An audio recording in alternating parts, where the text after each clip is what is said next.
Das Buch von Ulrich Alexander Boschwitz, Der Reisende, ist ein Buch, was, obwohl schon vor langer Zeit geschrieben, erst jetzt im März dieses Jahres in deutscher Sprache veröffentlicht wurde und was eine ganz interessante Editionsgeschichte hat, die wir entdeckt haben, wir selber als hier im Heinrich-Heine-Haus, als wir uns überlegten, dieses Buch vorzustellen. Und das wird Thema auch des heutigen Abends sein, denn es ist ein hochinteressanter Text, der seine eigene Geschichte hat, der auch schon Übersetzung kennt. Das heißt, das Buch ist, bevor es im Original erschienen ist, erst in Übersetzung erschienen. Und zwar zunächst in englischer und amerikanischer Übersetzung und dann in französischer. Ich habe die erste Ausgabe hier. Sie ist sorgsam eingepackt, weil sie schon fast auseinanderfällt. Ça, c'est la première édition du 15 mai 1945. Le titre, c'est Le Fugitif. Et l'auteur, c'est John Crane, ein Pseudonym. Dieser Roman, wie es hier heißt, war schon vorher auf Englisch erschienen und ist jetzt erst in diesem Jahr im März unter dem Titel Der Reisende bei Klett-Cotta in deutscher Sprache erschienen. Das alles werden wir gleich erfahren. Ich freue mich sehr, dass Sie hier sind.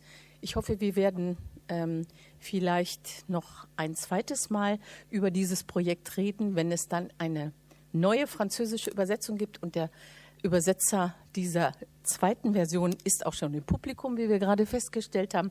Also es ist sozusagen ein Werkstattgespräch, was wir heute hier haben, um dieses Buch, den Autor, auch die Zeitgeschichte und das alles sozusagen im Gefolge des 9. November 1938, ein weiterer Zeitpunkt, der sozusagen den Kontext hier markiert, um dieses alles da situieren zu können und zusammenzubringen. Sie werden eine Editionsgeschichte hören und sehr viel mehr auch von dem Herausgeber dieses Buches. Und wir freuen uns, dass Peter Graf bei uns ist, der das Buch herausgegeben hat und mit einem Nachwort versehen hat. Er ist selber Verleger und leitet den Verlag Das kulturelle Gedächtnis. Und sein Schwerpunkt sind seine publizistischen Arbeiten zur Wiederentdeckung vergessener Texte. Und dieser Text gehört dazu. Wir freuen uns weiterhin, dass Anne Saint-Sauveur hier ist. Sie ist Expertin für Exil und hat hier vielfach schon gesprochen dazu, ein Kolloquien abgehalten. Und wir freuen uns sehr, dass Anne Saint-Sauveur sofort, spontan akzeptiert hat, an dem Abend mitzuwirken, als wir dieses Buch hatten und dachten, wer kann von französischer Seite hier sich dafür interessieren und dieses Buch vorstellen, kommentieren und sozusagen ins Gespräch kommen mit dem Verleger. Und wir freuen uns, dass Dorothea Bohnekamp, die auch schon mehrfach hier war, Historikerin ebenfalls wie Anne Saint-Sauveur. Und beide haben auch noch eine weitere Gemeinsamkeit. Beide haben unterrichtet oder unterrichten an der Universität Paris 3, Paris-Sorbonne Nouvelle. Und deshalb ist das sozusagen ein Schwerpunkt, würde ich sagen, der beide auch noch mal zusammenbringt hier. Ich freue mich sehr, dass Sie also, wie gesagt, dabei sind bei dieser Entdeckungsreise. Sie werden auch Gelegenheit haben, den Text zu hören, auf Französisch, aber auch auf Deutsch. Und ich will nur ein paar Bemerkungen zu dem Autor sagen. Ulrich Alexander Boschwitz ist 1915 geboren und hat bis 1942 gelebt. Er ist deutscher Schriftsteller, sehr jung verstorben, wie wir sehen. Er ist als Sohn eines jüdischen Kaufmanns geboren, der 1915 als Soldat im Ersten Weltkrieg fiel. Durch die Mutter erhielt Boschwitz eine streng protestantische Erziehung. In der Zeit des Nationalsozialismus emigrierte Boschwitz 1935 mit seiner Mutter, also schon 1935. Zuerst nach Schweden, weiter nach Norwegen und 1936 nach Frankreich. 1937/38 hielt er sich in Luxemburg und Belgien auf. 1939 ging es dann nach England. Und nach Kriegsausbruch wurden er und seine Mutter dort als feindliche Ausländer interniert und in einem Internierungslager auf der Isle of Man interniert, gefangen gehalten. Später schloss sich an eine Reise nach Übersee, eine Deportation nach Übersee, und zwar 1940 nach Sydney. Dort war er insgesamt 2 Jahre und kam dann wieder 1942, war er auf dem Rückweg, auf der Rückreise nach England. Und dort wurde das Schiff, auf dem er sich befand, von einem deutschen U-Boot torpediert und ging unter. Boschwitz, wie ich sagte, starb im Alter von 27 Jahren. Sein letztes Manuskript, denkt man, sank wohl mit ihm. Er hatte einen ersten Roman geschrieben, Menschen nach dem Leben, und dann der zweite, Der Reisende, erschien unter dem Pseudonym John Green 1939 in englischer Sprache unter dem Titel The Men Who Take Trains und 1940 dieselbe Fassung in den USA unter dem Titel The Fugitive. Und ja, und dann die französische Ausgabe. Das soweit zu diesem Autor, zu diesem ganzen Projekt, was es zu entdecken gilt. Und ich hoffe, das Thema hat Ihnen gefallen. Es ist ein Text, der sich sehr gut liest und überraschend, und das werden jetzt alle weiteren erzählen, die dieses Buch gelesen haben, überraschende Einblicke gibt in das Alltagsleben im nationalsozialistischen Deutschland in der Zeit, wie es hier heißt, nach der Reichskristallnacht, nach dem 9. November 1938. Und ich glaube, es ist, und so wird es auch von der deutschen Presse in den Rezensionen dokumentiert, als eines der wichtigsten Bücher, die sozusagen einen ganz konkreten Einblick in diese Zeit geben. Ich habe gerade schon gehört, das werden wir aber sicherlich, ich will nicht zu viel vorweg sagen, aber ich habe gehört, dass es offensichtlich in Deutschland viele Lesungen gibt mit vollen Hörsälen. Jüdische Kulturzentren organisieren Lesungen und so weiter. Also das Buch ist in Deutschland natürlich jetzt in diesem Jahr auch besonders intensiv wahrgenommen worden. Und vielleicht haben wir eine ähnliche Situation auch nochmal, wenn das Buch in französischer Sprache in neuer Übersetzung erscheint. Und jetzt gebe ich, glaube ich, ab an, ich nehme an, Dorothea Bonekamp.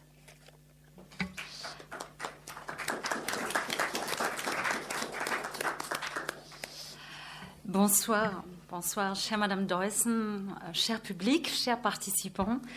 Nous avons donc le grand plaisir de vous présenter ce soir, Madame Deussen vient de le présenter, le roman Le Fugitif d'Ulrich Alexander Boschwitz, qui vient d'être édité pour la première fois en langue allemande, et ce, 79 ans après sa première parution en Grande-Bretagne et aux États-Unis.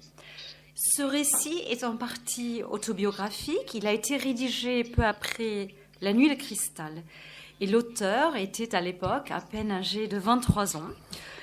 À l'époque d'ailleurs émigré en Belgique, Madame Deussen vient de le dire. Il y compte dans ce roman l'histoire d'un commerçant judéo-allemand de Berlin, Otto Silbermann, qui, touché par les pogroms du 9 novembre, va tout perdre. Il va perdre son logement, son travail, son entreprise, son épouse, son patrimoine, sa patrie et son identité aussi. Contraint de s'enfuir pour ne pas tomber aux mains des SS, dans le cadre de la Nuit de Cristal, environ 30 000 hommes ont été déportés en camp de concentration. Donc Silbermann va s'enfuir, mais il va échouer lorsqu'il tente de franchir illégalement la frontière belge. Renvoyé par les gardes frontières, il se résout, en désespoir de cause, à trouver un refuge précaire dans les trains de la Reichsbahn et finira par voyager sans but précis dans un rail, en proie au délire raciste. Il observe alors comment sa propre patrie se transforme en terrain ennemi et se referme comme un piège sur lui. Et c'est alors ici, par une écriture extrêmement sobre et poignante, que Boschwitz nous transmet ce vécu personnel, omniprésent, voire même épidémique de la persécution qui empire de jour en jour. C'est par ailleurs, et c'est ça effectivement l'originalité, l'un des premiers romans allemands qui décrit avec force de détail la nuit de cristal, l'arrestation des juifs allemands, la confiscation de leur patrimoine, mais aussi leur lutte pour leur survie, parfois aussi leur foi gardée en une certaine idée de l'Allemagne. Ce récit d'un homme nomade, déchu dans tous les sens du terme, d'un paria, est sans doute la redécouverte d'un grand roman sur le nazisme. Je crois que tous les médias allemands sont unanimes là-dessus. Le récit qui est donc présenté ici, le récit de l'errance, de la perte des lieux, se mue ici vraiment on a un road movie, on a un thriller, c'est extrêmement poignant, qui dresse comme le psychogramme d'une société totalement malade. Ici, le processus de déshumanisation, de l'aliénation, est surtout décrit dans son quotidien. C'est ça qui rend le roman si particulier, si singulier. C'est alors une odyssée allemande dans un pays qui lui-même en perte, qu'on lit ici, et où les limites entre amis et ennemis se brouillent progressivement pour enfin s'effacer totalement. Alors je me tourne vers Monsieur Graff. Monsieur Graff, vous êtes éditeur. Plus encore, vous êtes le découvreur de ce roman, dont vous avez retrouvé le typoscript aux archives de l'exil, donc dans la Bibliothèque nationale de Francfort. Et vous nous l'aviez dit, votre passion, c'est votre métier et votre passion, votre violon d'ingre, c'est la redécouverte de textes littéraires oubliés ou disparus. Alors, donc, on voudrait vous demander, dans un premier temps, comment avez-vous fait très concrètement pour retrouver ce texte? Et quand vous cherchez des textes littéraires, comment faites-vous? Quels sont vos critères? Quels critères littéraires ou historiques vous guident dans la recherche de ces textes? Et surtout, avec quelles sources travaillez-vous lorsque vous décidez de rééditer ces textes? Ja, schönen guten Abend auch von meiner Seite. Ja, ich habe diesen Text nicht gefunden. Das ist nicht so. Der Text hat mich gefunden. Ein Schwerpunkt meiner Arbeit ist eben die Arbeit mit Texten aus vergangener Zeit, insbesondere Exilliteratur, die Literatur der Weimarer Zeit, aber es geht auch darüber hinaus. Und ich habe vor einigen Jahren einen anderen Roman aus den 30er Jahren verlegt von einem auch unbekannten Autor, Ernst Haffner, Blutsbrüder heißt dieses Buch. Es ist vor 4 oder 5 Jahren auch in französischer Sprache dann erschienen. Und dieses Buch war eben ein großer Erfolg. Und Erfolg heißt in diesem Zusammenhang, dass es eben in mehrere Sprachen übersetzt wurde und unter anderem eben auch ins Hebräische. Und als es in Israel erscheinen sollte, bekam ich eine Anfrage eines Literaturkritikers der größten Tageszeitung in Israel, in Tel Aviv, ob ich ein wenig über die Rezeptionsgeschichte dieses Buches erzählen möchte. Das habe ich dann getan. Und kurze Zeit später bekam ich weitergeleitet durch diesen Literaturkritiker eine lange Mail einer alten Dame. Und das war die Nichte von Ulrich Alexander Boschwitz. Und sie erzählte mir eben von ihrem Onkel, der in Deutschland als Schriftsteller gelebt habe, sehr früh emigrieren musste und mit 27 Jahren dann eben gestorben ist. Ein Großteil seines Nachlasses, es gibt aber nur noch sehr, sehr wenig, 2 Romane sind verloren gegangen. Der erste auf der Fahrt hin nach Australien, der hätte geheißen Das große Fressen. Und dann der letzte, der eben mit ihm dann verschollen ist, 1942, als sein Schiff torpediert wurde auf der Rückfahrt nach England. Aber eigentlich wollte ich den Bogen anders schlagen. Ja, sie erzählte mir, dass ein Großteil seines sehr dünnen Nachlasses eigentlich in New York liegt, beim Leo Baeck-Institut, dass es aber eben ein Typoskript gäbe im Exilarchiv der Nationalbibliothek, das möglicherweise für mich als Verleger interessant sein könnte, und das ist eben der Reisende gewesen. Und so bin ich dann vor 2 Jahren, vor Weihnachten, 2 Tage nach Frankfurt gefahren und habe diese Maschinen geschrieben, mit der Schreibmaschine geschriebenen und mit wenigen Anmerkungen versehenen Text gelesen. Und so bin ich dann eigentlich dazu gekommen, dieses Buch dann zu verlegen.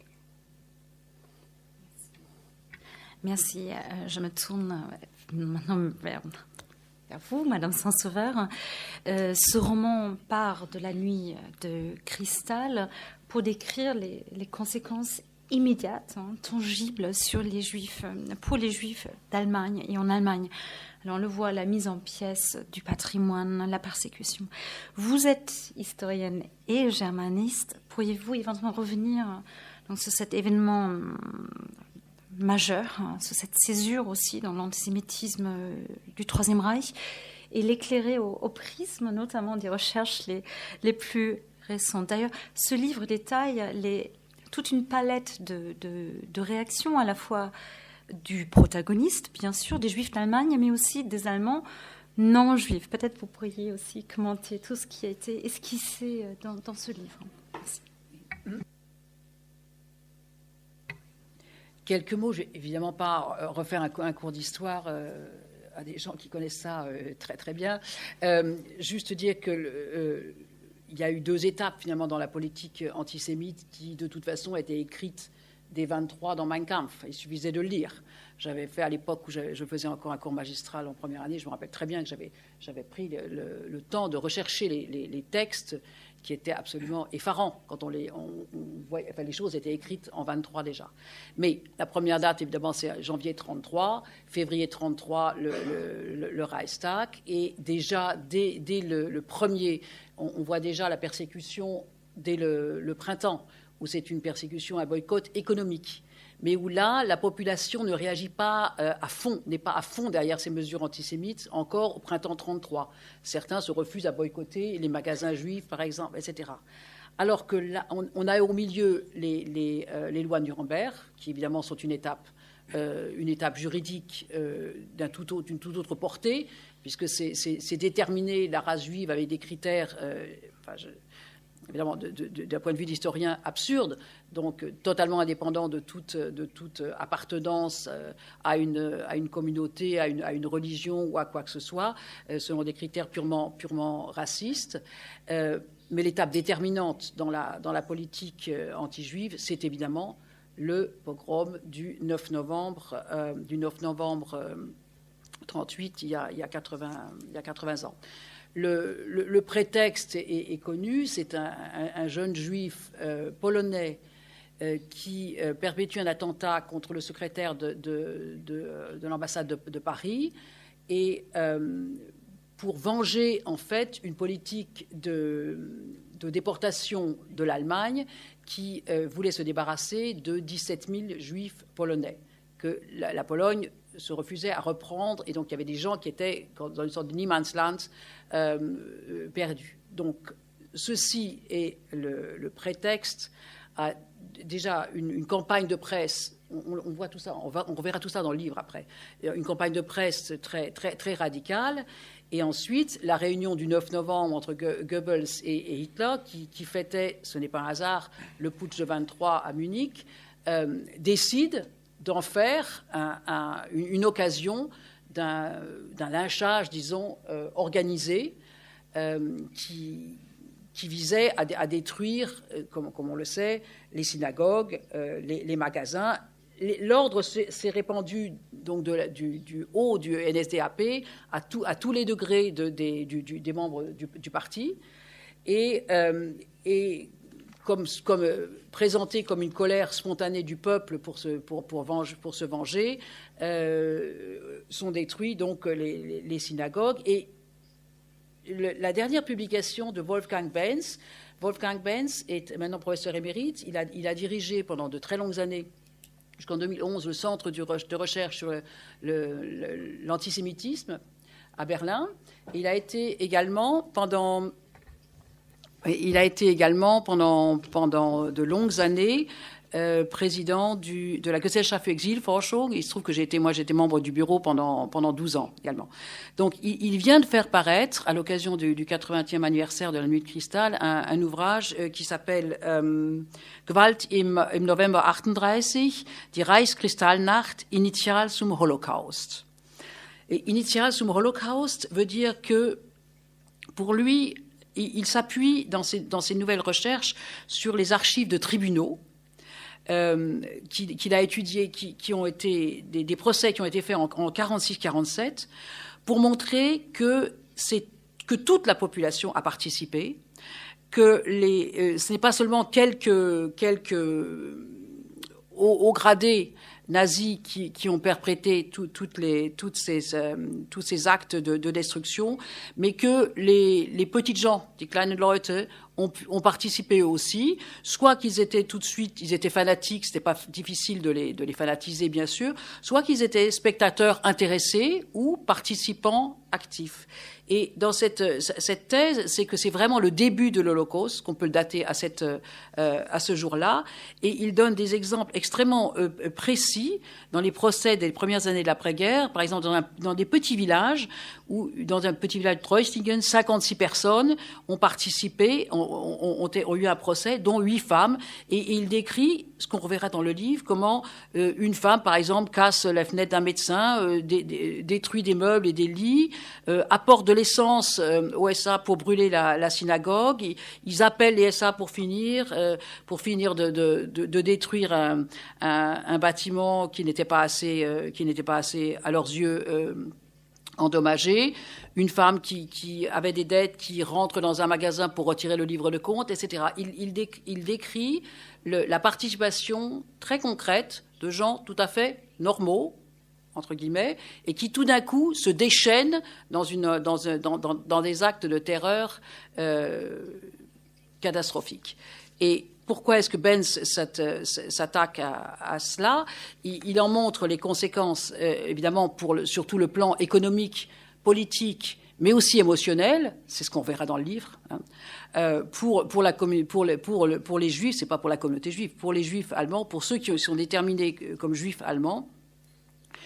1400 synagogues brûlées, 177 bâtiments, 1300 à 1500 morts, 30 000 arrestations, etc. Des suicides.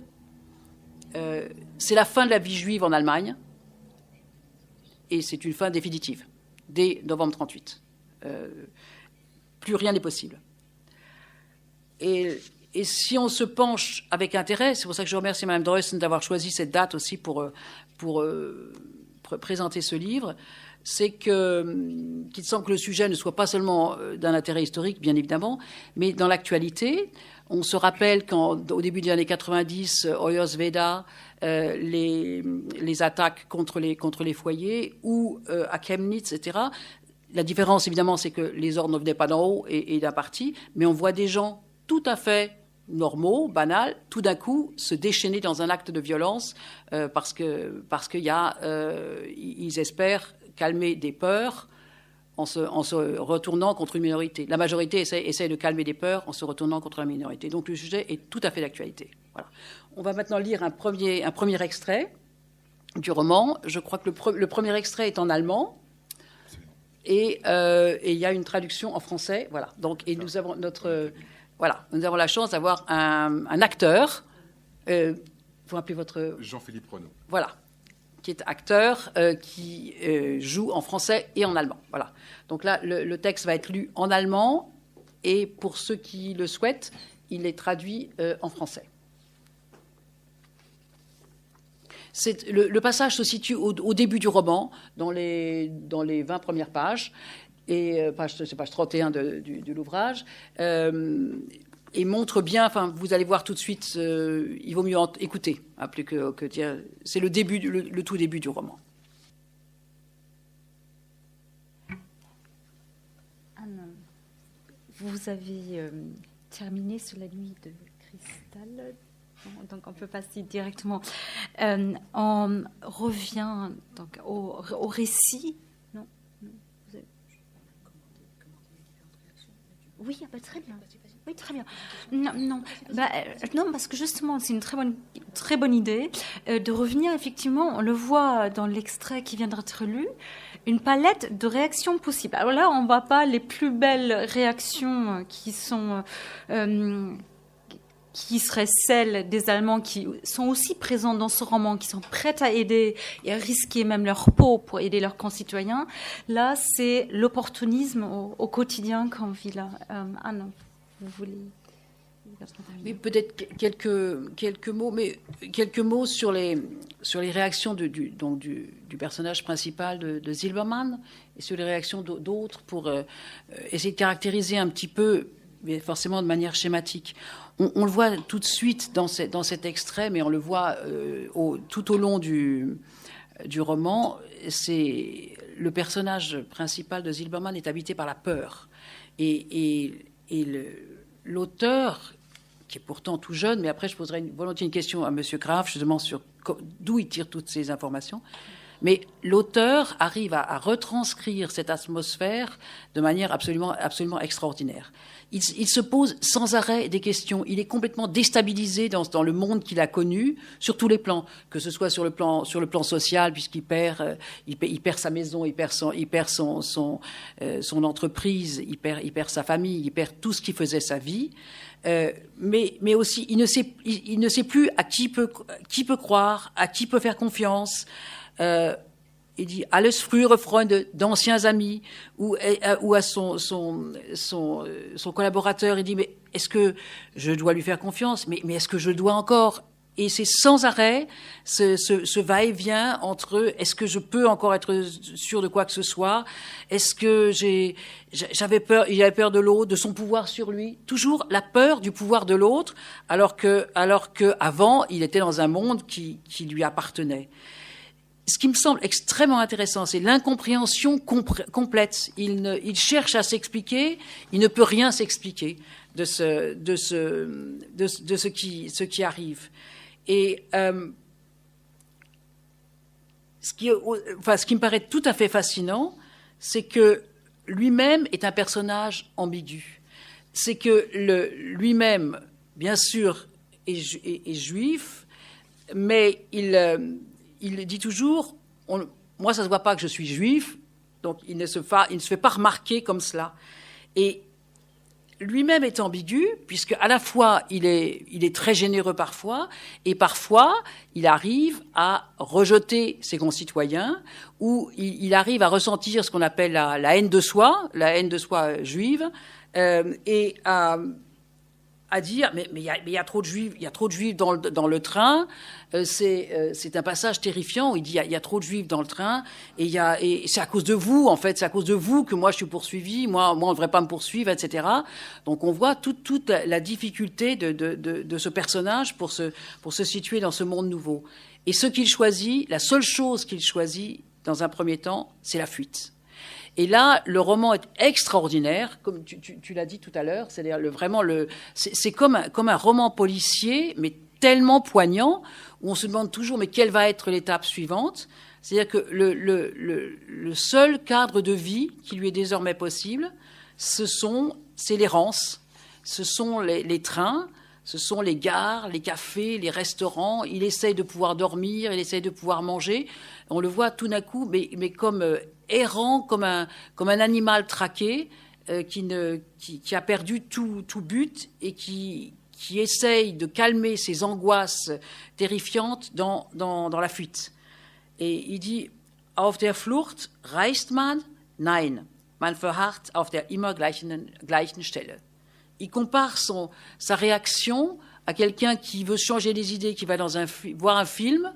Pendant un instant, il pense à autre chose, il ressort, la réalité est là. Voilà. Et il est sans arrêt, comme ça, sans arrêt, en train d'essayer de fuir ses angoisses, qui évidemment n'est pas une solution à son problème. Mais c'est rendu d'une manière absolument spectaculaire. On en reparlera, mais comme il y a des scènes qui sont comme des scènes de film, qui sont vraiment des petits scénarios très, très vivants par beaucoup de dialogues, mais qui sont extrêmement poignant. Et on voit ce que j'ai expliqué tout à l'heure pour Benz, sa thèse que ce sont les gens, les petites gens. On ne voit pas les grands dans le roman.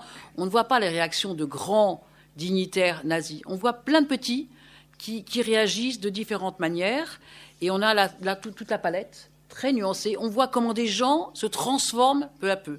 Celui qu'on voit, par exemple, le Becker, celui qui travaille avec lui, on le voit au début, ce sont des amis. Et puis il lui dit, mais non, mais toi, t'es pas vraiment un juif. Moi, je te considère comme un arien, etc. Et l'autre lui dit, mais si, moi, je suis juif. Et puis progressivement, voilà, son magasin va être arianisé.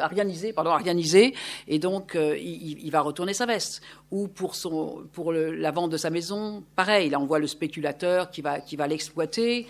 On a vu l'hôtelier là, hein, qui est un lâche.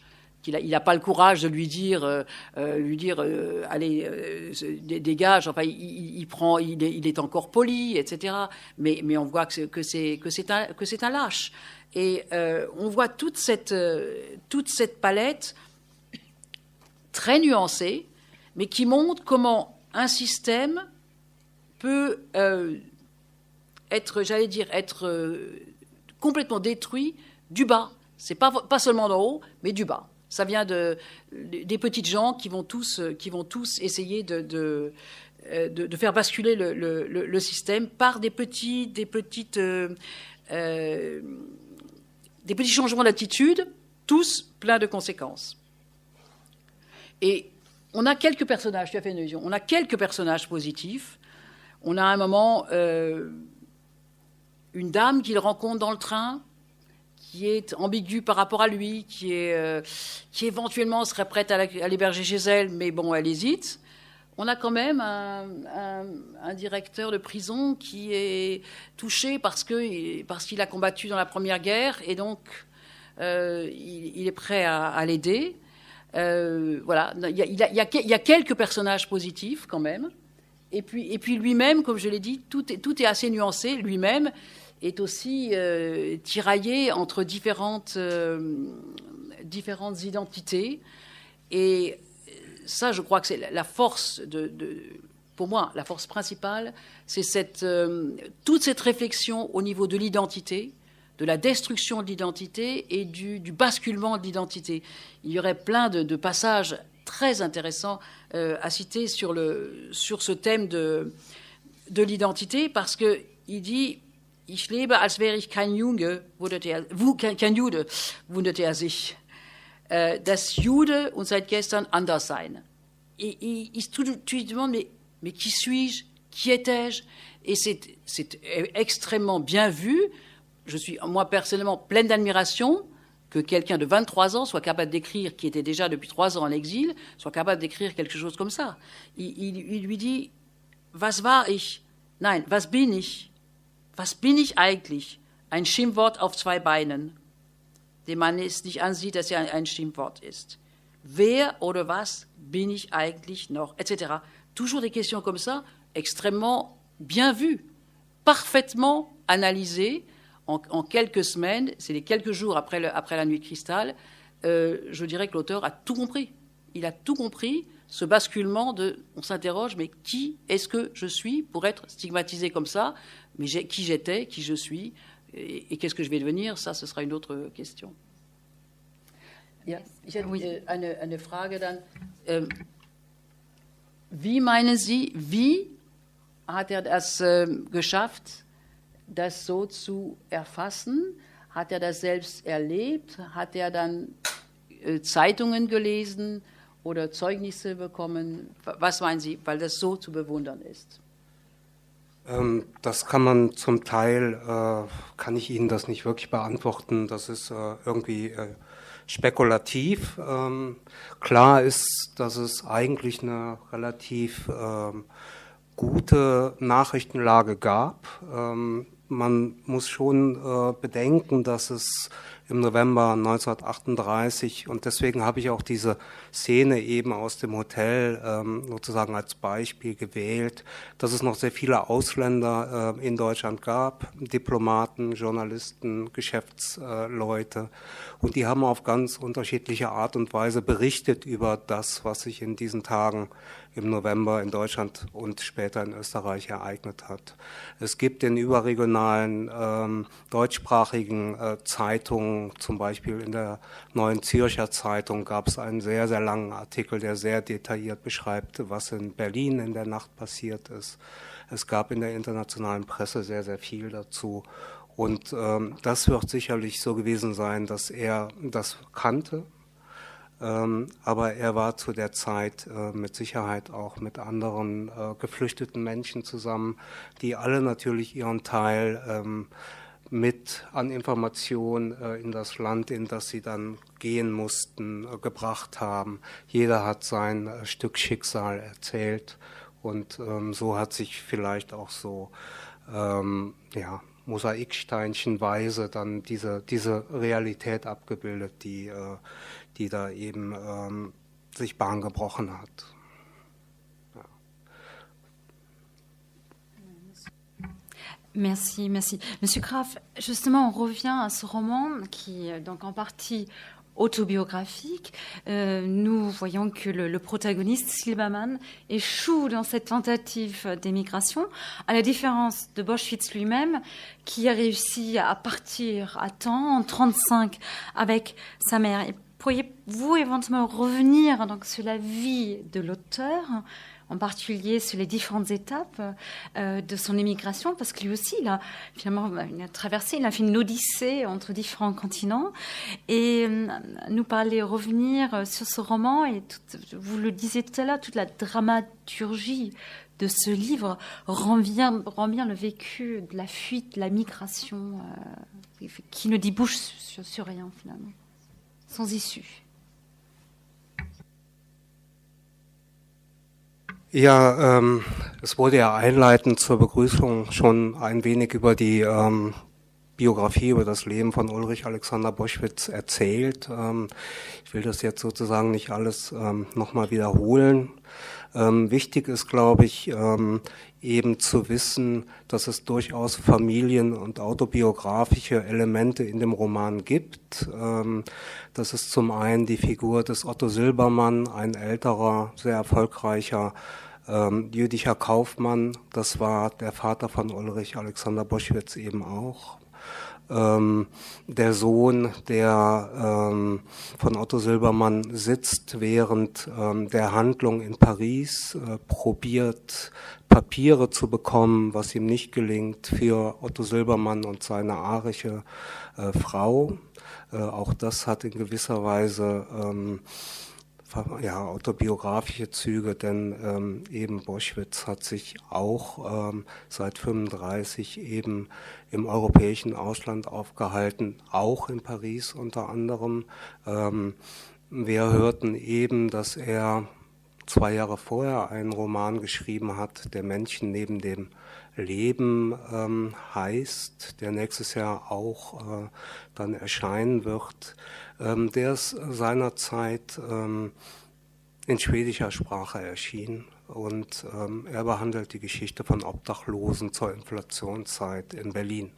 Und dieses Buch war eben erfolgreich. Es ist bei Bonnier, einem der großen schwedischen Verlage, erschienen, und das ermöglichte ihm eigentlich zumindest 2 Semester lang, soweit man das weiß, eben nach Paris zu gehen und an der Sorbonne zu studieren.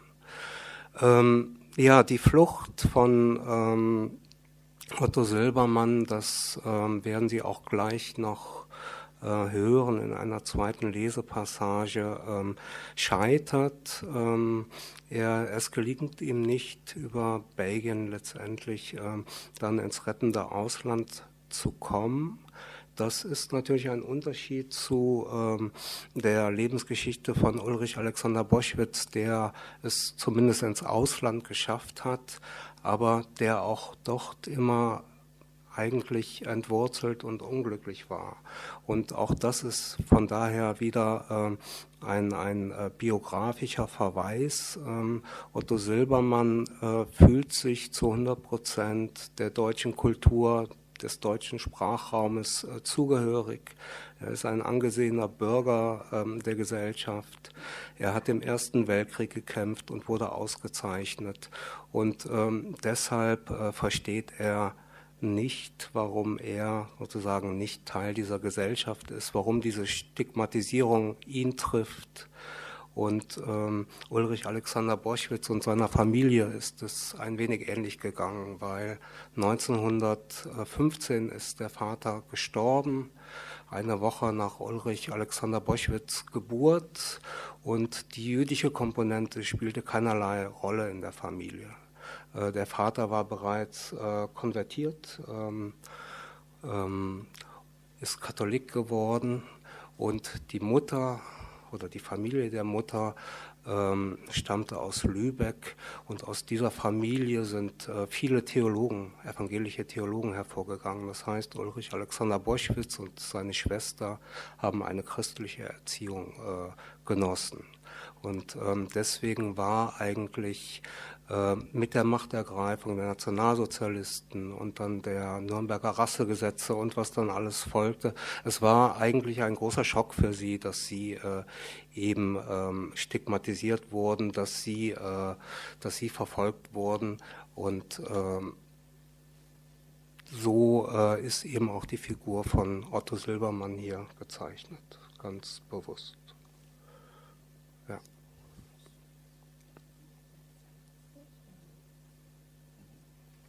Notre acteur va lire un deuxième extrait de ce livre.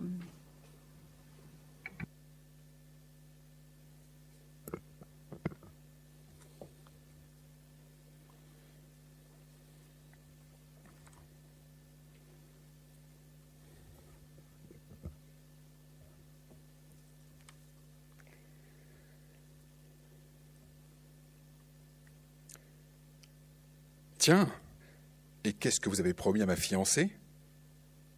Vous avez raison, dit Silbermann avec gêne en acquiesçant d'un signe de tête. Il faut que je tâche de m'en tirer tout seul. Et tendant la main, adieu. Je vois d'ici ce qui va arriver, s'écria l'autre furieux. Vous allez vous jeter dans les pattes du premier garde-frontière que vous rencontrerez. Pourquoi diable me suis-je laissé entortiller dans cette histoire ? Me voilà propre. Il descendit de voiture. Qu'est-ce que vous voulez faire ? Demanda Silbermann plein d'espoir. Je ne peux quand même pas laisser en plan une besogne commencée, fit l'homme d'un air renfrogné. Venez. Vous voulez vraiment ? Je ne peux. Eh non, je ne veux pas. Mais vous avez une autre solution ? Et la voiture, vous pouvez la laisser là, comme ça ? J'ai enlevé la clé. Tout ça pour ces misérables 1000 marks.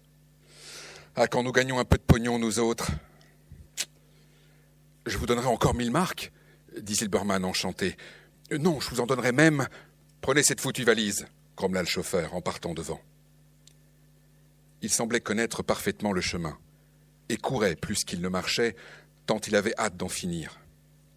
Silbermann, lui, butait dans des racines, se heurtait à des pierres ou se cognait dans des troncs d'arbres, et ses efforts l'essoufflaient. Sa valise lui pesait comme du plomb. Au bout de 10 minutes de cette course au clocher sans interruption, Franz retournait seulement la tête de temps à autre pour voir si son client suivait. Silbermann, haletant, dit « Je n'en peux plus. Il faut que je me repose un peu. » Franz s'arrêta en murmurant. « C'est à peu près ce que j'avais prévu. Savez-vous ce que ça signifiera pour moi quand je rentrerai à la maison si le patron s'est aperçu dans l'intervalle que la voiture n'était pas là ? Alors il va se balader la nuit dans mon auto, ce lascar-là, dira-t-il, et il me dénoncera immédiatement à la police pour m'être servi de sa bagnole en cachette. Flancher maintenant, ça vous ressemble bien à ça. » Et il repartit devant. « Quelle heure est-il à peu près ?» chuchota Silbermann au bout d'un moment. « 2 heures, je crois. Assez tôt pour se faire choper. Mais maintenant, la valise était devenue trop lourde, même pour Franz. Il la posa et jura à mi-voix.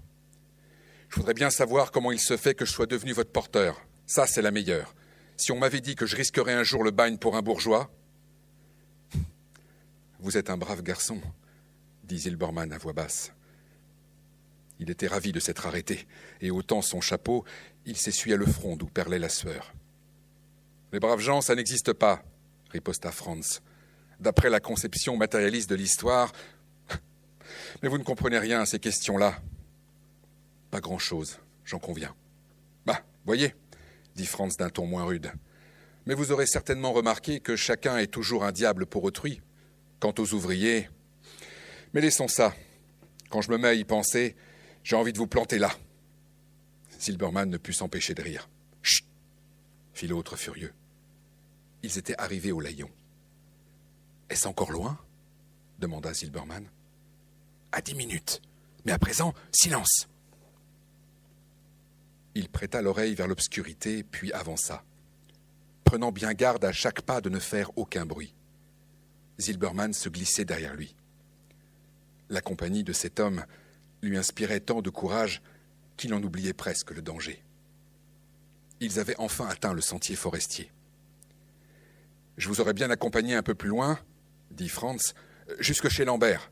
C'est un camarade à moi qui tient une auberge. Mais il faut maintenant que je retourne au pas de course à l'auto. Continuez toujours tout droit, jusqu'au champ dont je vous ai parlé, et alors coupez à travers, directement, mais faites le moins de bruit possible. Cela vous mènera à un petit bosquet, vous le traverserez et vous serez dans le village. La 4e maison, c'est l'auberge de Lambert. Entrez-y, seulement, bien entendu, laissez votre valise dans le bocteau. Vous ne seriez tout de même pas assez stupide pour entrer dans le village avec une valise. Bien, dites bien le bonjour à Lambert de la part de Franz, et il vous aidera. Naturellement, il faudra que ça lui rapporte quelque chose à Lambert, mais il vous conduira plus loin. Son gendre a une bagnole. Vous parlez français, pas vrai ? Oui, oui, bien sûr. Parbleu, vous vous y entendez, vous autres, à ces choses-là. Alors, au revoir. Enfin, adieu. Attendez que je vous donne de l'argent. Je risque bien tout le taco du patron pour de l'oseille, mais pas ma peau. Pourtant, voyons... L'autre avait déjà tourné les talons. Et Zilberman aperçut encore pendant quelques instants sa silhouette maigre et osseuse. Puis elle disparut dans le noir. Zilberman ramassa sa valise, tout en se murmurant « J'ai tout de même de la chance ». Une légère pluie qui se mit à tomber fouettait le visage de Zilberman, tandis qu'il avançait aussi vite que le lui permettait sa valise. Il éprouvait encore un peu le sentiment de sécurité que lui avait inspiré la présence de l'autre, de l'homme qui était au courant. « J'espère que tout ira bien », se disait-il. « Si seulement j'avais laissé chez moi cette ridicule valise. » Et il se demandait s'il ne devrait pas tout simplement l'abandonner dans le bois, mais estimait que ce serait bien dangereux de s'arrêter pour l'ouvrir et d'en retirer l'argent qu'elle contenait. « Puisque je l'ai traînée jusqu'ici, je continuerai, » décida-t-il en la reposant un moment. « Autrement, tout le mal que je me suis donné aurait été inutile. » Mais il se sentait si fatigué qu'il dut s'asseoir quelques instants. « Franz aura-t-il eu quelques ennuis ?» réfléchissait-il. « Je ne sais même pas son nom de famille. Je ne pourrai jamais le remercier. J'en ai une chance. Et en somme, c'est à ce gros mouchard que je la dois. En Belgique. Me voilà donc en Belgique. Je ne m'en aperçois pas. Je devrais être fou de joie. Au lieu de ça, je suis plein d'angoisse. De cette même angoisse que j'avais encore il y a 10 minutes, quand j'étais en Allemagne. Si seulement je... » Il crut entendre du bruit et prêta attentivement l'oreille. Un craquement de branches cassées, je crois. Il sauta sur ses pieds, empoigna sa valise et regarda autour de lui en ouvrant de grands yeux. « Non, » murmura-t-il, « non, non et non. Je ne peux plus supporter ça. Je reste ici, je ne bouge pas, et si on... » Mais il n'y avait eu aucun bruit. C'était une erreur. La pluie qui l'arrosait eut un effet calmant. Et reprenant sa valise, il se remit en marche. L'ampoule produite par sa brûlure au doigt s'était crevée par le frottement contre la poignée, et il en souffrait. Il changea la valise de main. Être arrêté maintenant, songeait-il, être renvoyé en Allemagne? Non, Ça n'est pas admissible. Afin de faire le moins de bruit possible, il avançait très lentement et à chaque pas tâtait du pied le terrain pour ne pas buter. En tout cas, je suis en Belgique, se disait-il. J'ai réussi. Le bois s'éclaircissait et à travers les arbres, il entrevoyait une lueur. La grande route, conclut-il, et il marcha plus vite sans faire attention au bruit des menues branches qui l'écrasaient sous ses pieds. Dès qu'il fut sorti du bois, il regarda autour de lui d'une humeur presque radieuse. « Je n'ai plus à me cacher, » se disait-il. « Je redeviens un être humain. » Après avoir constaté avec soin qu'il n'apercevait rien de suspect, il traversa la route. Il avait devant lui un champ découvert. Il se souvint. Toujours tout droit.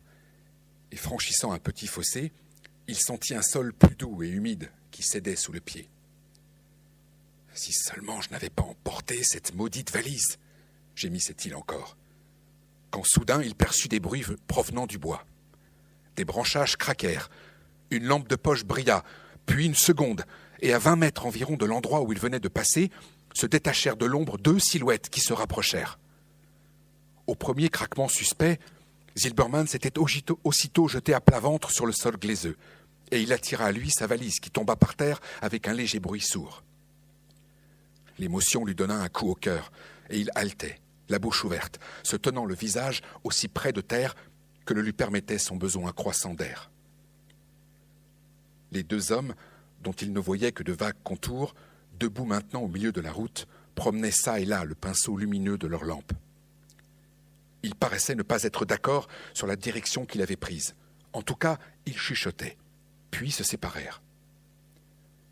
Pendant que l'un restait immobile, l'autre courut au fossé qui l'éclaira en tous sens, pour le suivre finalement dans la direction opposée à l'endroit où gisait Zilberman. Pendant ce temps, l'autre, après avoir allumé une cigarette, se dirigea tout droit à pas lents vers lui. Dans l'assurance absolue avec laquelle il avançait, il y avait presque de l'ironie, aussi bien à l'égard de son camarade, déjà à 50 pas de là, et continuant imperturbablement dans la mauvaise direction, qu'envers l'homme qui croyait pouvoir se cacher là. « Ça ne se peut pourtant pas !» suppliait en dedans le fugitif. « Ça n'est pas possible. Non, il ne m'a pas vu. » En même temps, il savait que l'homme qui n'était plus qu'à 10 mètres de lui entendait sûrement sa respiration entrecoupée. Il se mit la main sur la bouche. « Eh bien, dit alors une voix calme, est-ce que vous avez envie de rester là ?» La lampe éclairait son visage. « Je l'ai trouvé !» cria ensuite le gendarme à son camarade qui accourait à toute vitesse. « Je suis... » commença Zilberman en se levant. « Vous avez traversé la frontière !» interrompit tranquillement l'autre en lui envoyant encore la lumière dans les yeux. « Il faut rebrousser chemin. »« Je suis un réfugié !» fit Zilberman d'une voix rauque. « Je suis juif !»« Tiens, répliqua posément le gendarme. « Ça ne fait rien. Vous n'avez pas le droit de passer la frontière sans un visa. Allons, suivez-moi. » Sur ces entrefaites arrivait le second gendarme. « Il faut retourner en Allemagne, » dit-il en allemand. « Mais je suis un fugitif, un juif. On a voulu m'arrêter. On m'enfermera dans un camp de concentration. »« Nous ne pouvons pas vous laisser passer. Venez. » Et le saisissant par le bras, ils voulurent le ramener dans le bois. Le gendarme qui l'avait découvert portait sa valise et laissait maintenant à l'autre le soin de continuer la conversation. Zilberman s'arrêta sur la route et déclara « Je proteste et je reste là. Vous n'avez pas le droit. On ne peut pas... Je suis pourtant dans un pays libre. Vous avez franchi la frontière illégalement. Mais il l'a bien fallu. J'étais poursuivi. Tout le monde ne peut pas venir en Belgique. Mais j'ai des papiers. J'ai de l'argent. Attendez un moment, je vais vous montrer. Venez. » Et on le poussa en avant. Mais il résista. « Comprenez donc, supplia-t-il, je ne pense pas retourner là-bas. Je ne voulais rester qu'1 jour en Belgique. Mon fils habite Paris. Je vais aller le rejoindre. » « Vous pourrez expliquer cela au consul de Belgique en Allemagne. Nous avons des ordres. »« Je ne veux pas y retourner. Je demande à être conduit au poste de police. Ça n'est pourtant pas de ma faute si j'ai franchi la frontière sans autorisation. J'étais poursuivi. Ça n'est pas non plus la faute de la Belgique. »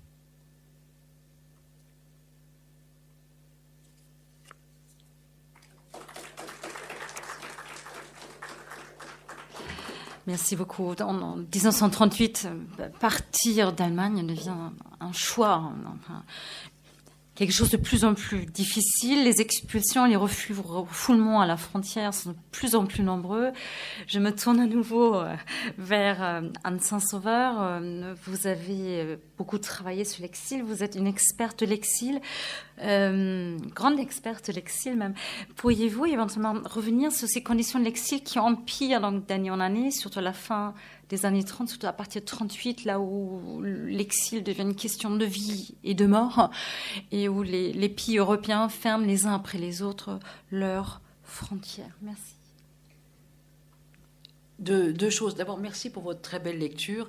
Et quand je vous ai dit que l'atmosphère était comme un film ou comme une pièce de théâtre, on l'a bien senti dans la manière dont vous l'avez lu, hein. Et cette tension palpable dans le récit est extraordinaire. Un mot d'abord sur l'évolution de Zilberman, parce que c'est intéressant. On pourrait dire que le sujet de l'exil est à la marge du livre. Il reste, il ne va pas partir, mais sans arrêt, il ne va pas pouvoir réaliser son exil, contrairement à l'auteur, qui d'ailleurs finira tragiquement, mais ça c'est encore une autre histoire de l'exil. Je vais en dire un mot après. Mais au début, il dit mais moi je veux pas quitter l'Allemagne, je veux rester ici. Et puis voilà, c'était toujours ce qu'ils ont dit. Mais j'ai combattu dans la Première Guerre mondiale. Je suis une personne de la bourgeoisie reconnue. J'ai de l'argent. Il a longtemps pensé que le fait d'avoir de l'argent le sauverait. Il se promenait sans arrêt avec son cartable bourré d'argent. Il a cru que ça lui servirait à quelque chose. Ça ne lui a servi à rien.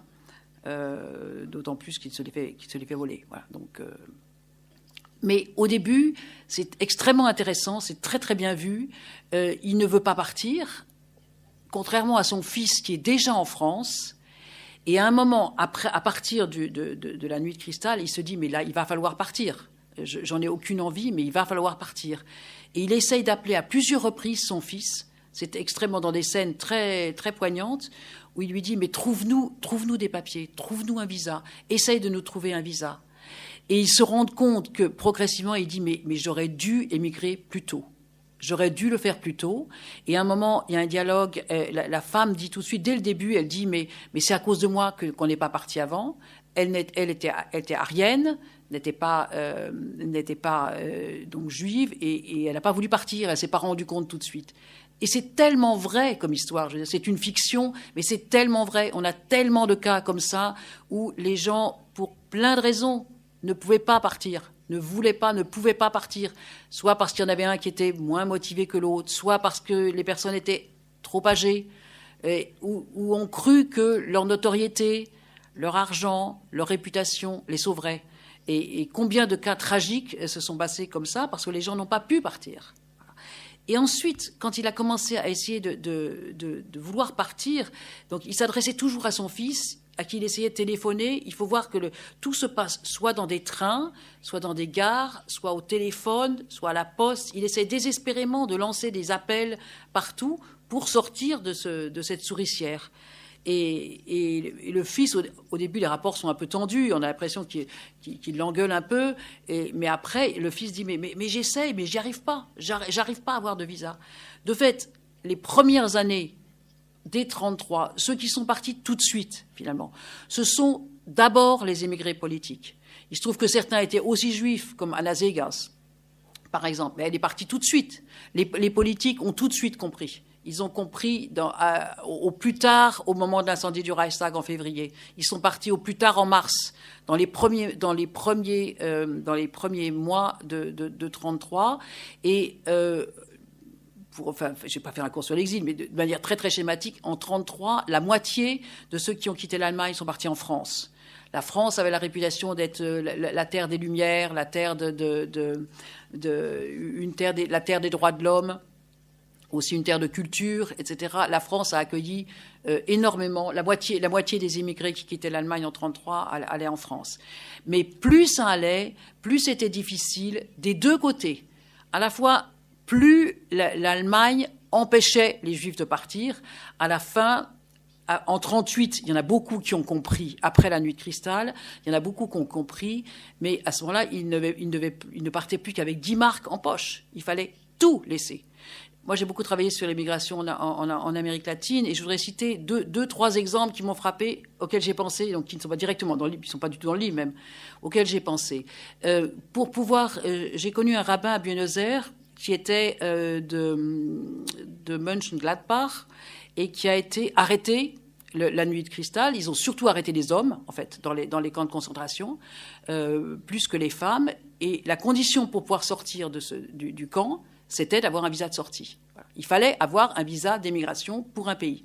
Et trouver, fin 1938, un visa, encore un pays qui va accepter de vous... C'était extrêmement difficile. Il a fini par trouver, avec un groupe de jeunes juifs qui ont organisé toute une possibilité de sortie pour le Paraguay. Voilà. Mais le Paraguay, à l'époque, ils ouvraient un atlas pour voir où ça se trouvait. Hein. Donc, il faut voir ce que ça voulait dire pour des gens cultivés, etc., de se retrouver en pleine pampa. Voilà. Ce que m'a évoqué ce passage aussi, c'est les tentatives désespérées, parce qu'il y avait de moins en moins de visas légaux, et les tentatives désespérées de sortir illégalement. On le voit là, ça échoue.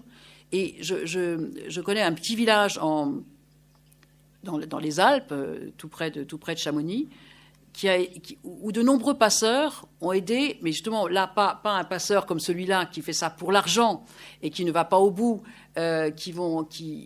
on voit bien d'ailleurs là le contraste de classe entre celui qui a de l'argent, celui qui veut fuir et qui a de l'argent, et l'autre qui dit mais vous êtes un grand bourgeois, et puis de toute façon dans la lutte des classes on ne peut pas avoir de je sais pas quoi, etc. Donc voilà, c'est bien vu ça, c'est bien vu, mais c'est pas parce qu'il aura de l'argent qu'il va sortir. Mais dans ce village il y a plusieurs guides de haute montagne qui se sont dévoués pour faire passer des juifs, pas tous des Allemands, certains aussi qui venaient d'autres pays européens, comme de Belgique, par exemple, aussi, pour les faire passer en Suisse, qui était à 3 kilomètres.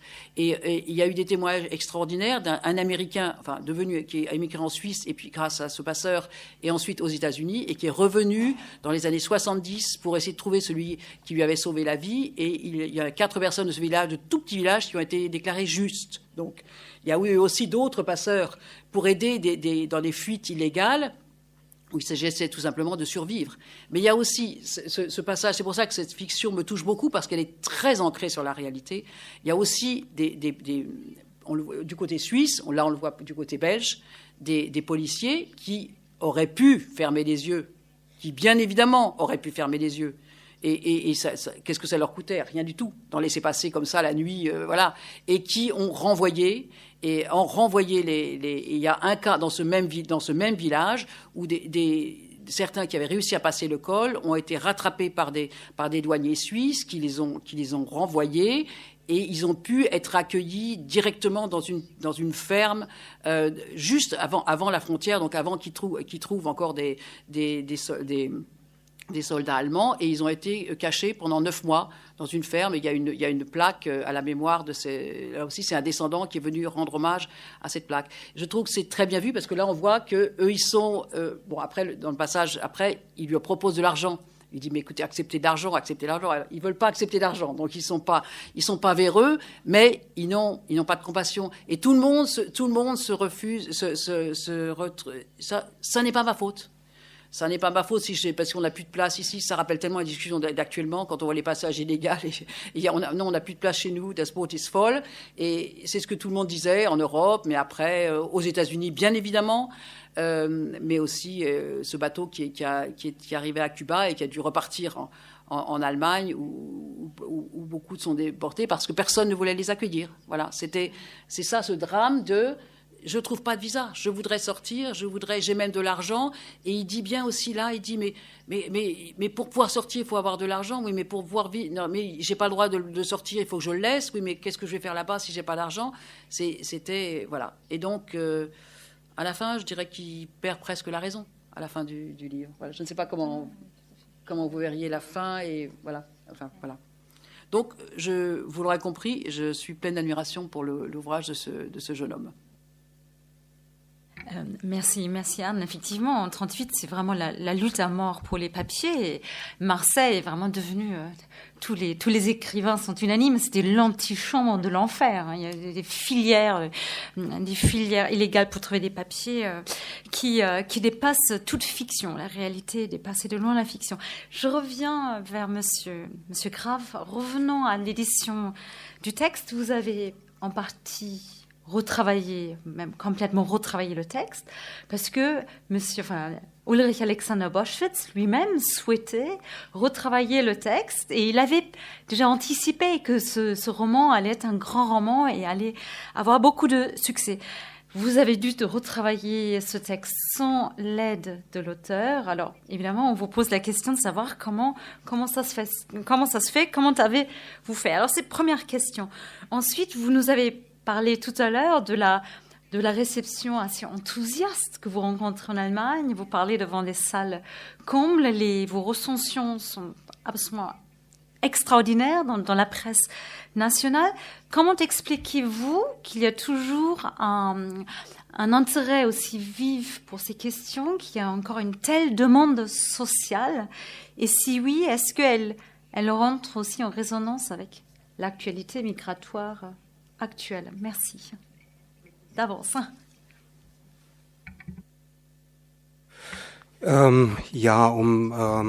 Mit der letzten Frage anzufangen. Der Erfolg dieses Buches hat natürlich ganz unterschiedliche Gründe.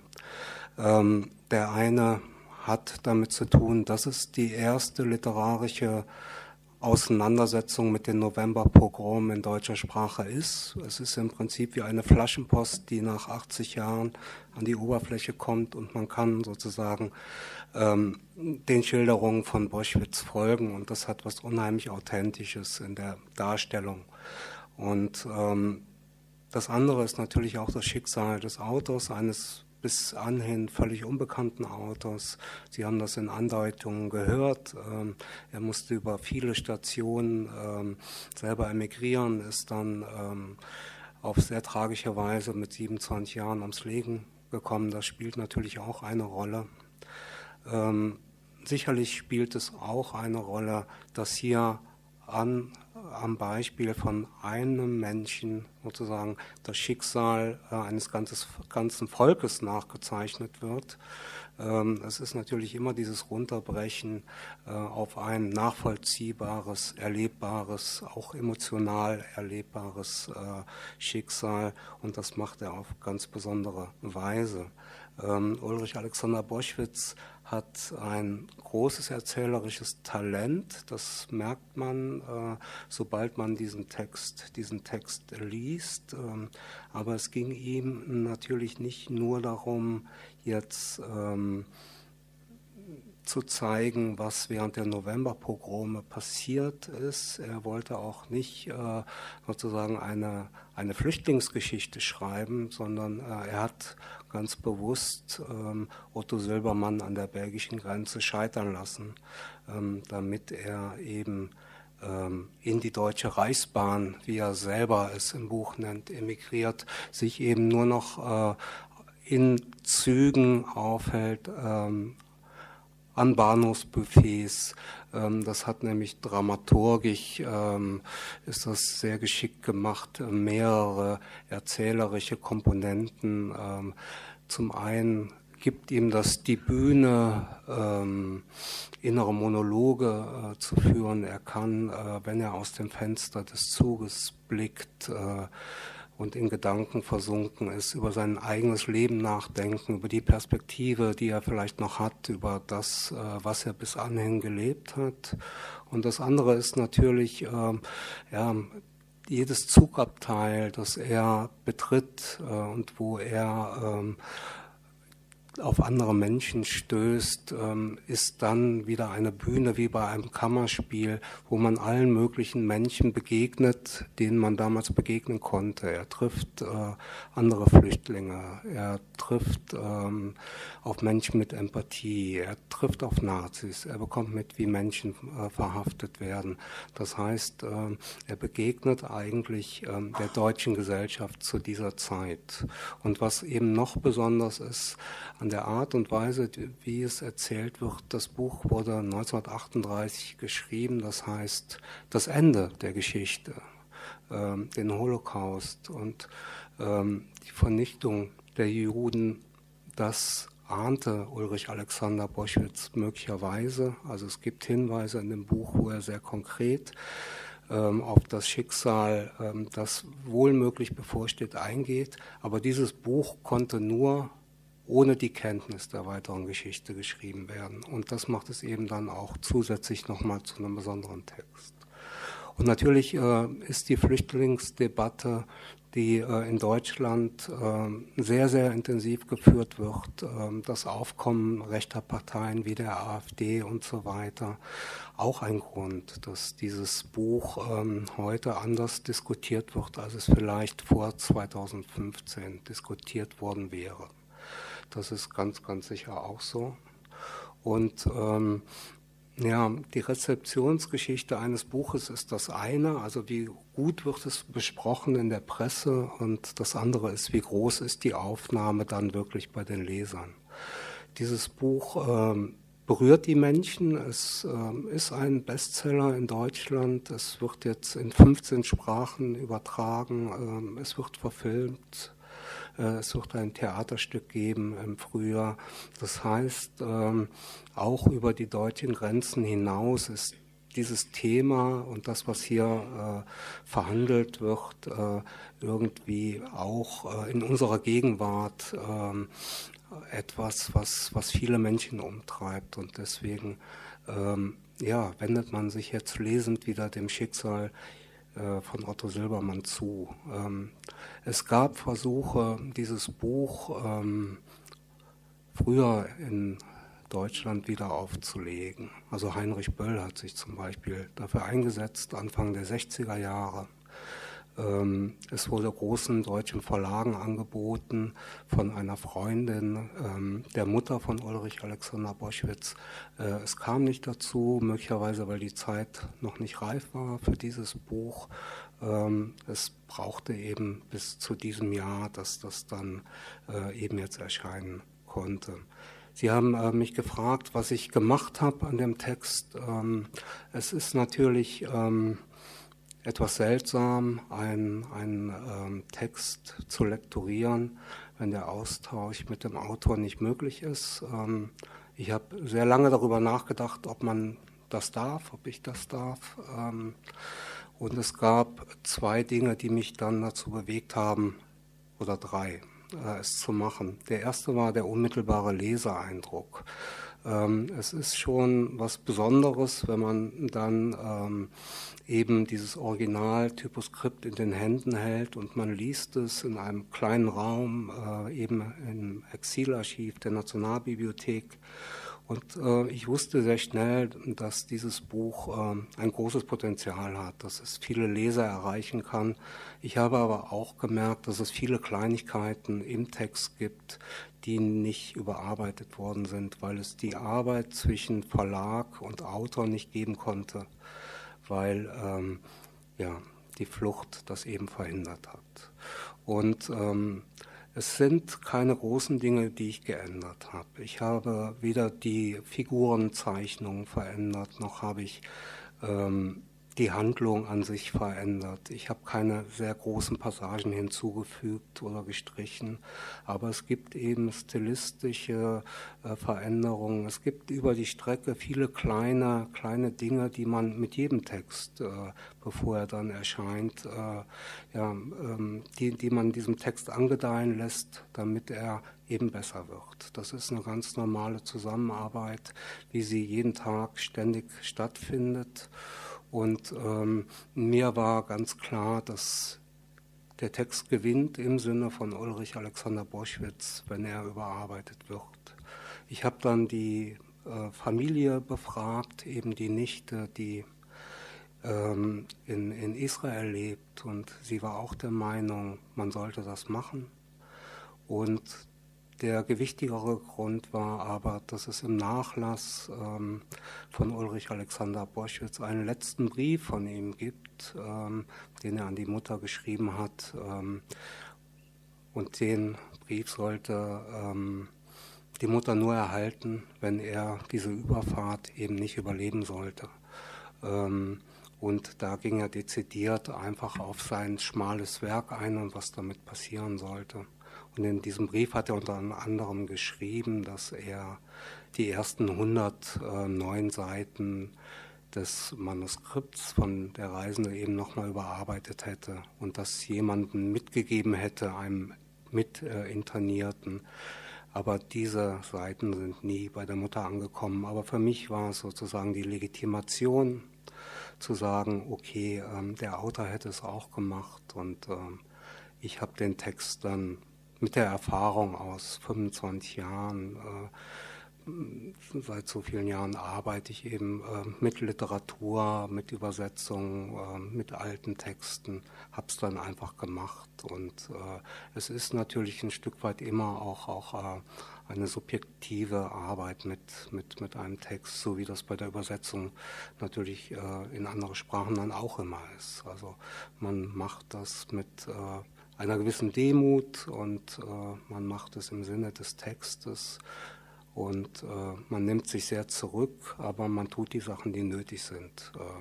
Da ist man dann auf der anderen Seite wieder auch ein bisschen kompromisslos und dann gibt es eben eine Fassung und das ist die jetzt vorliegt. Merci beaucoup. C'est une très belle idée que vous venez d'avancer, la coopération avec un texte qui vous permet finalement de prolonger un dialogue avec un auteur qui avait été torpillé il y a plus de 80 ans, enfin il y a presque 80 ans. Je crois le moment est venu de laisser la parole à la fois bien sûr aux participants, surtout au public pour poser des questions ici aux spécialistes, à l'éditeur. J'aperçois dans le public aussi des témoins qui ont connu la nuit de cristal en Allemagne, qui ont connu l'histoire de l'exil, de la fuite, du sauvetage, de l'exil en Suisse même.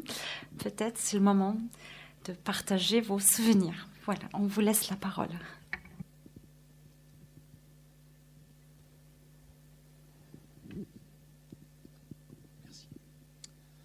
Merci beaucoup à vous tous pour ce que vous avez dit sur le livre, à la fois sur le plan historique, dans l'analyse historique, et sur le sentiment qui se dégage de la lecture. Pour l'avoir retraduit, donc j'ai rendu la traduction il y a 2 semaines, hein, donc c'est tout frais. Je suis entièrement d'accord avec ce côté cinématographique et à la fois la subtilité de l'analyse psychologique avec une ironie incroyable, même dans le titre, parce que Der Reisende, c'est le voyageur, alors que effectivement il est en fuite, mais il y a une espèce de mise à distance ironique. Il est dans des trains très confortables. Donc, vous vouliez réagir ? Donc, ça m'intéresserait de savoir comment vous l'avez traduit, puisque c'est des Reisende en allemand, et le titre de 45, c'est Le Fugitif. Alors, qu'est-ce que vous allez faire maintenant ? Alors, Le Fugitif, c'est un très beau titre, mais c'est vrai que M. Graff parlait du respect dû au roman, à l'auteur du roman. Le titre, c'est une question très délicate parce que c'est un peu le seul domaine où le traducteur ne décide pas seul. Donc ça sera décidé avec l'éditeur. Moi, j'ai des idées, bien sûr, je peux vous les dire, mais il faudra aussi que les ayants droit, que tout le monde se mette d'accord, parce que le titre, c'est un élément extrêmement important. Moi, je pense que peut-être, il faudra en parler, mais de traduire ça en rendant cette ironie de quelqu'un qui prend des trains tout le temps sans jamais arriver nulle part, comme en allemand, on peut chercher de ce côté-là. Donc peut-être le voyageur, l'homme qui prenait des trains ou l'homme qui prenait le train, c'est le titre en anglais, c'est un très bon titre, donc ça c'est une piste. Mais bon, voilà, ça c'est pour on verra, ça se décidera. J'avais une question peut-être pour vous en tant qu'historienne. Vous avez dit tout à l'heure que au moment de la nuit de cristal, la presse, vous avez dit aussi, Monsieur Graff, que les étrangers étaient encore là, des diplomates, des journalistes, et donc la presse internationale a rendu compte de ce qui se passait. Et dans le même temps, vous nous avez expliqué, Madame Saint-Sauveur, que en fait les portes étaient déjà closes. Donc ma question, c'est comment est-il possible que, connaissant le sort qui allait être réservé aux Juifs, et ayant une connaissance complète de la nuit de cristal et des exactions qui ont commencé, enfin qui se sont déchaînées à ce moment-là, pourquoi tous les différents pays ont fermé la porte, et est-ce que l'historiographie a traité ce sujet, c'est-à-dire parce que c'est presque une complicité d'une certaine façon par rapport à ce qui s'est passé ensuite? La question est excellente. Malheureusement, il est très difficile d'y répondre. Un certain nombre sont partis encore, hein, parce qu'avant la nuit de cristal, il y en avait mettons 40 000 qui sont partis d'Allemagne, il y en a encore 80 000 qui sont partis après. Mais c'est une goutte d'eau par rapport à ceux qui auraient voulu partir. Et c'est vrai qu'on peut observer ce phénomène. J'allais dire, c'est pas réservé à un seul pays. On ne peut pas stigmatiser un seul pays qui a fermé ses portes. C'est pratiquement partout. On voit un durcissement, alors au plus tard en 1939, et après, c'est difficile de résumer. On pourrait dire, évidemment, la réponse la plus facile serait de dire, bon, ils sont tous retrouvés autour de l'antisémitisme quelque part. Finalement, la compassion, voilà, elle n'est peut-être pas si importante que cela.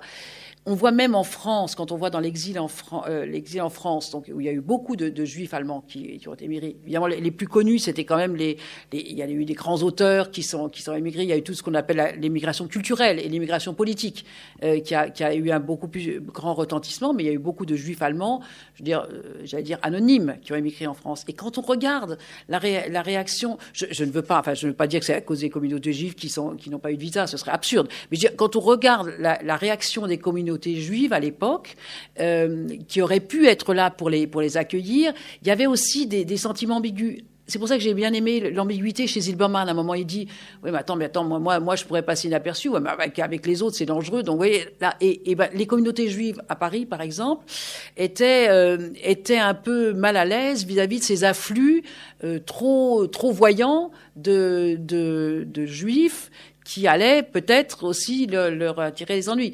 Bon, heureusement qu'ils ne savaient pas encore ce qui allait se passer en 42, parce que là, je veux dire, tout le monde a été mis malheureusement dans la même épreuve. Donc, mais on le voit, par exemple, j'ai étudié dans des débats pour la Bolivie, pour l'Argentine, etc. Donc même pour l'Argentine, c'était vraiment un pays d'immigration très très ouvert. Et bien on voit effectivement qu'en 38, 39, oui, mais est-ce qu'on peut considérer les immigrés juifs comme de vrais émigrés? Voilà. Est-ce qu'ils sont vraiment des émigrés? Ou qu'est-ce que c'est, etc. Voilà. Et donc dans certains pays, il y avait des relents d'antisémitisme aussi. Il faut pas se voiler la face. Et puis non. Et puis c'est vrai que vous avez parfaitement raison de le souligner. C'est absolument incroyable de penser qu'on savait et on n'a rien fait. Enfin, il y a eu Munich aussi. Hein, on a su quand même. Voilà, on a laissé faire l'invasion de l'Autriche, on a laissé faire la Tchécoslovaquie, on a laissé faire les Sudètes, et voilà. Et on savait. Et on savait où ça allait mener. Donc c'est vraiment la question est tout à fait légitime et bon et interroge sur la réelle politique aussi. Hein. Donc, et puis, je ne sais pas si j'ai pu répondre de manière pas très positive à votre question. Si je me permets de rajouter peut-être deux ou trois remarques pour le cas français, je suis parfaitement d'accord avec Hans Sauveur. Tout d'abord, 38, c'est les accords de Munich, hein, c'est la politique d'appeasement. Il y a vraiment, surtout en France, pour le cas, mais c'est pareil pour tous les autres pays de l'Europe de l'Ouest, il y a aussi cette obsession de la paix, du maintien de la paix, le profond pacifisme de la société française, qui avait très très peur d'importer les problèmes allemands en France. On se dit, voilà, si on ouvre grand les portes aux juifs allemands, ce qui a été le cas depuis 1933, voilà, c'était quand même une politique extrêmement libérale, un grand flux de réfugiés juifs viennent en France, on va justement mettre en danger cette paix. Il y a vraiment le système, la sécurité collective qui prémet surtout.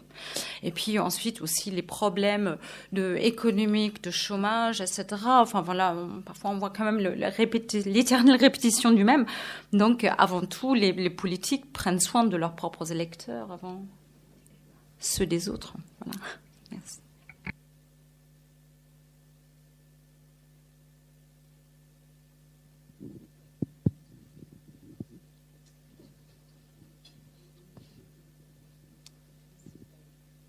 Oui, on a entendu que le texte a dû être retravaillé, amélioré.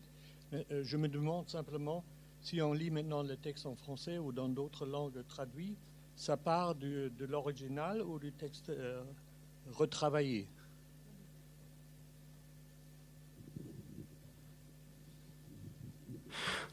Alle jetzt neu entstehenden Übersetzungen sind auf Grundlage dieser neuen Fassung.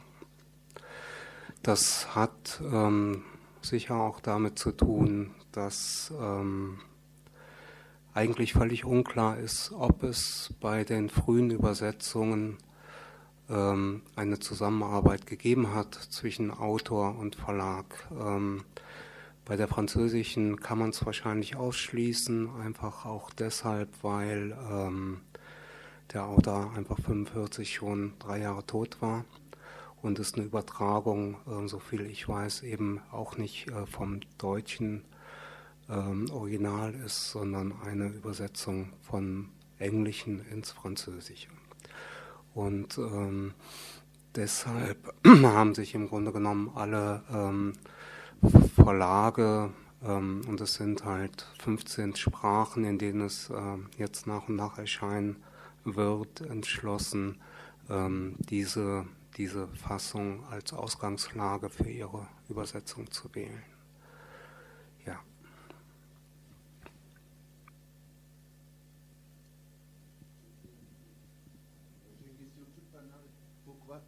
Pourquoi est-ce que Boschwitz fut renvoyé en Europe au milieu de la guerre?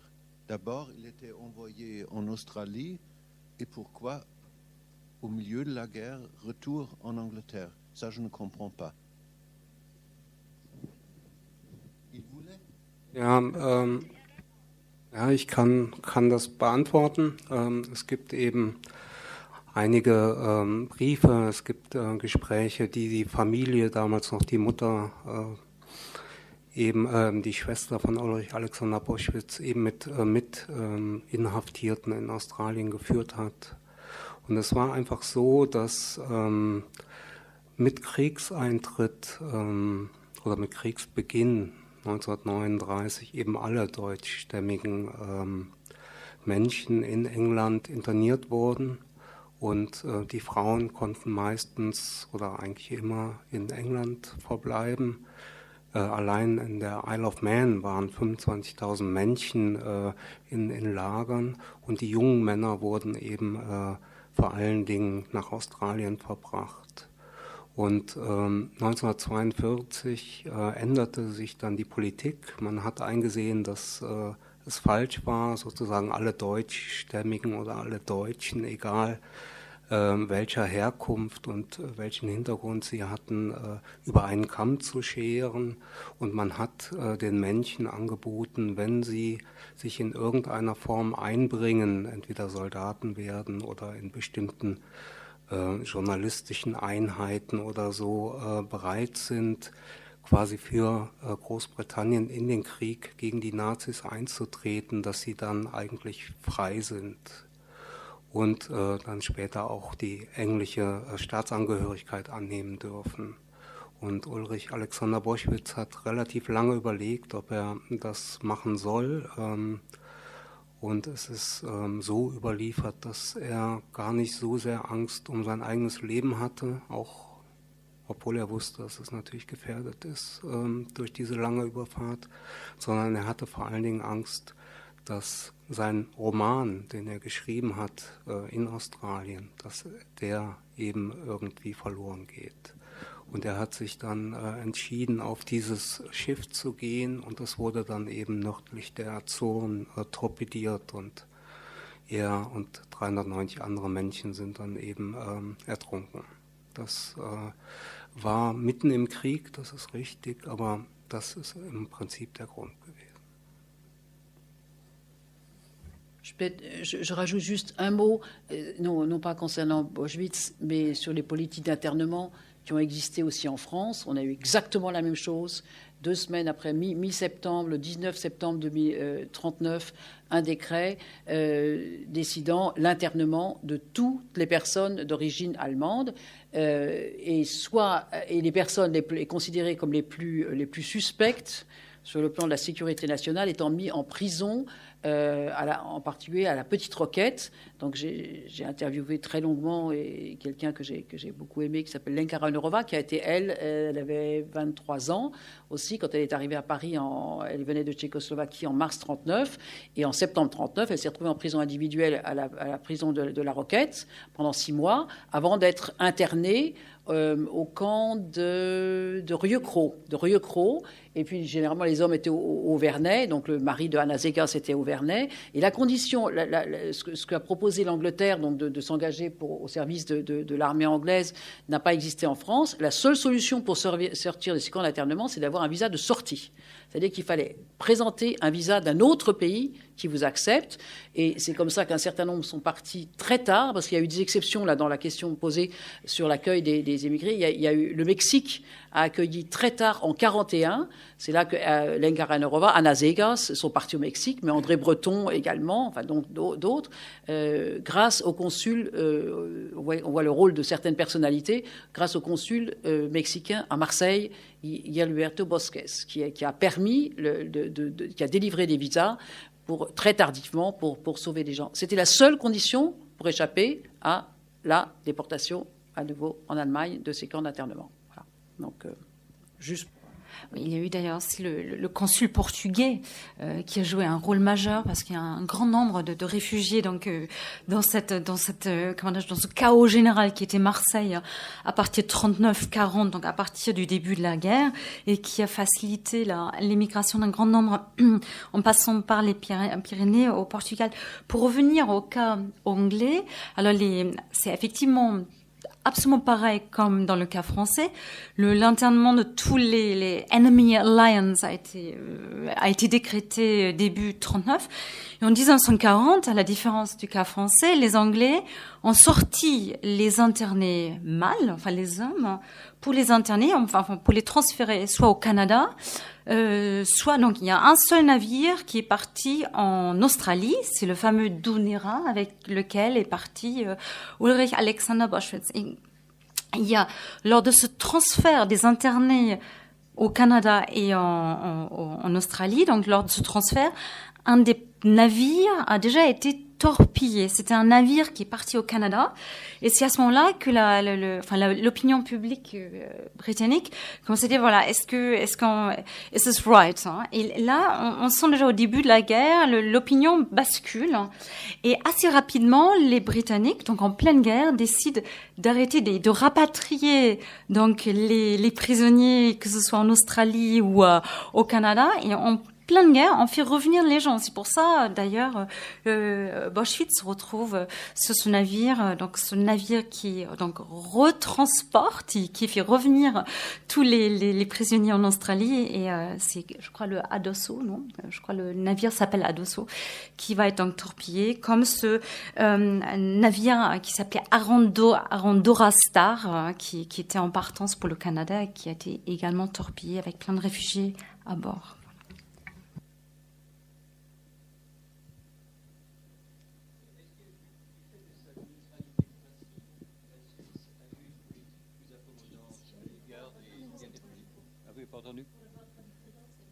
Ah, pardon. Non. Bonsoir. Est-ce que, du fait de sa neutralité de principe, la Suisse a eu une politique plus accommodante dans l'accueil des réfugiés à partir de 1933 ?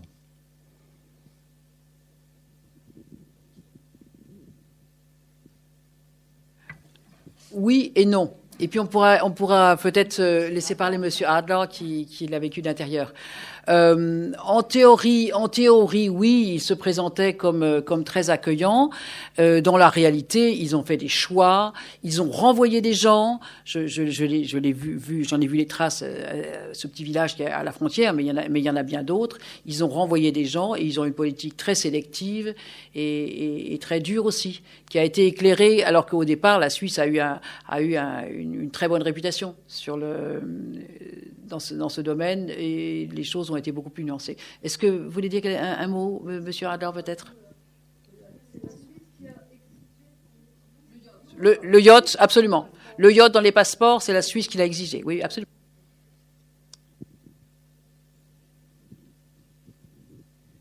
les Suisses ont eu deux personnages qui ont déterminé la politique de la Suisse. L'un, c'était le chancelier von Steiger, qui était à la tête du gouvernement suisse, et l'autre, c'était le général Guisan, qui était à la tête de l'armée suisse. Von Steiger a été farouchement opposé à laisser entrer les gens, et Guisan était farouchement pour qu'on laisse entrer les gens, parce qu'il était tout à fait anti-nazi, ce que von Steiger n'était pas. Et ça a déterminé une grande partie de ces différences dans l'accueil ou le refoulement des réfugiés. Nous, ma famille et moi, on a eu la chance de tomber sur un policier en entrant en Suisse qui nous a conduits à son commissariat central, où un commissaire le commissaire principal nous a accueillis en disant « Je vous remets à l'armée du salut ». C'était donc notre sauvetage, on n'a pas été refoulés. Mais ça dépendait essentiellement des personnages.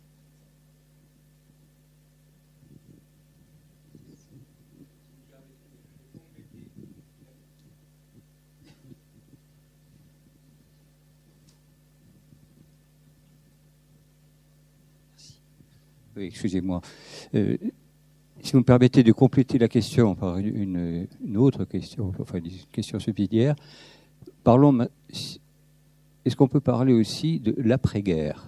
Il est bien connu qu'une partie de la population juive fortunée a mis son argent dans les coffres suisses, ce qui est parfaitement compréhensible, vu la terreur dans laquelle il vivait avant la guerre. J'entends bien. Beaucoup, naturellement, de ces propriétaires de fortune ou d'argent, de biens, ont disparu. Il s'est posé, après la guerre, bien sûr, la question des biens vacants, de la restitution et d'une polémique ou d'un débat quelquefois fort entre le système bancaire suisse et la fédération suisse. Est-ce que vous pourriez nous éclairer sur la politique qui a été mise en œuvre concernant ces biens vacants? Merci pour votre réponse.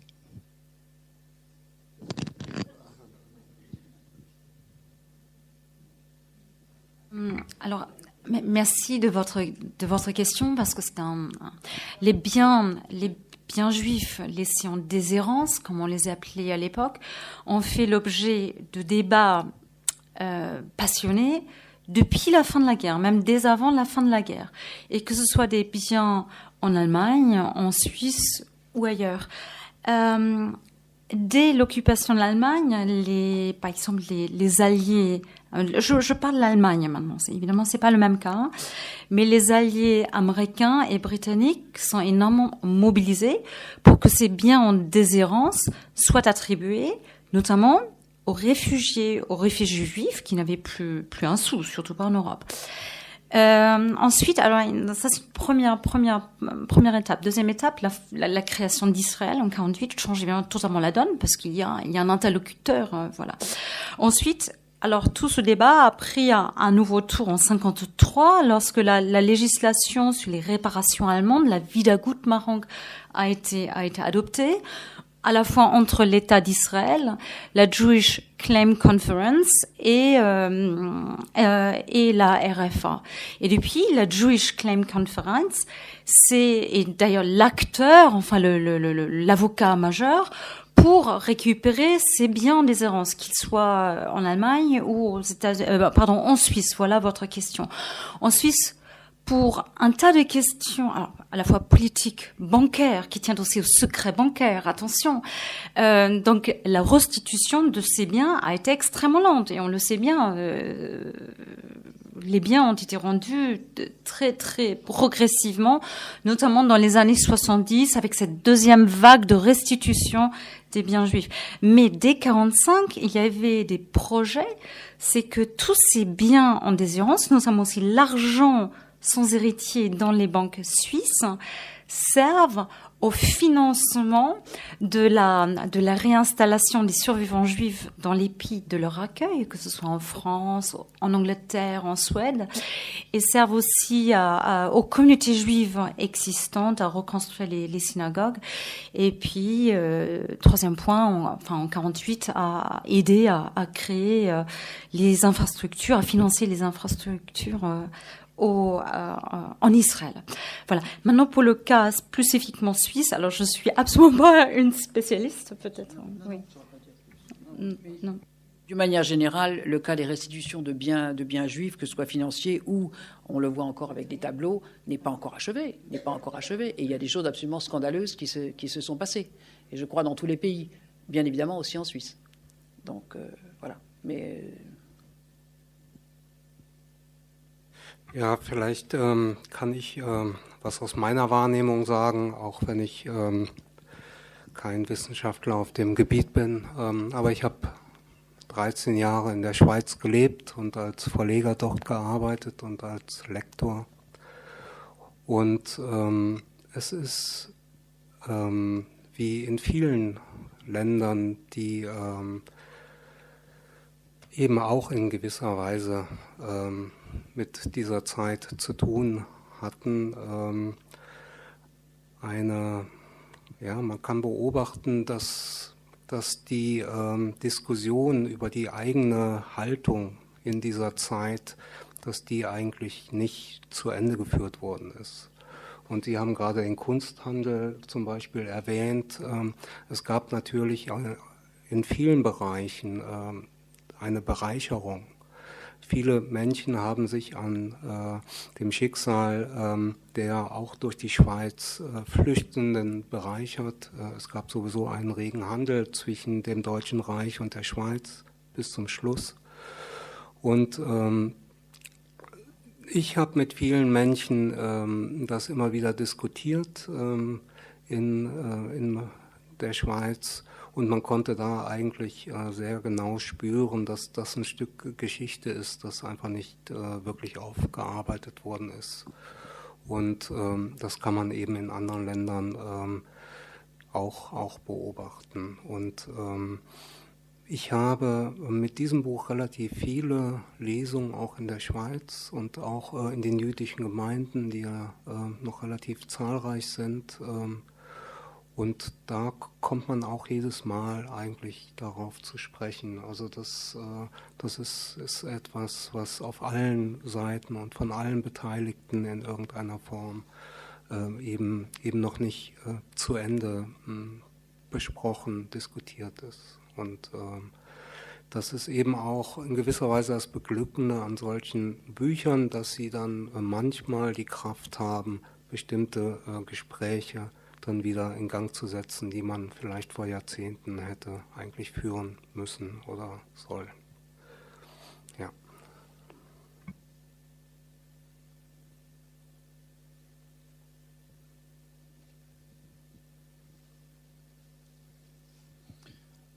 Bonsoir. J'avais lu une fois sur un site internet où il y avait beaucoup enfin pas beaucoup, mais qu'il y avait des Juifs qui sont partis au Maroc pendant la Deuxième Guerre mondiale, grâce à des faux papiers fournis par la mosquée de Paris. Donc, est-ce que vous avez des infos sur ça?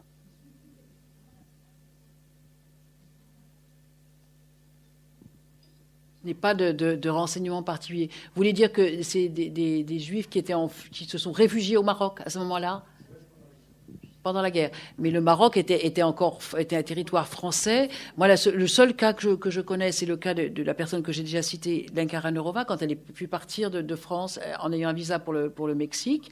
Elle a séjourné 6 mois au Maroc, mais de manière contrainte, parce que son bateau a été intercepté.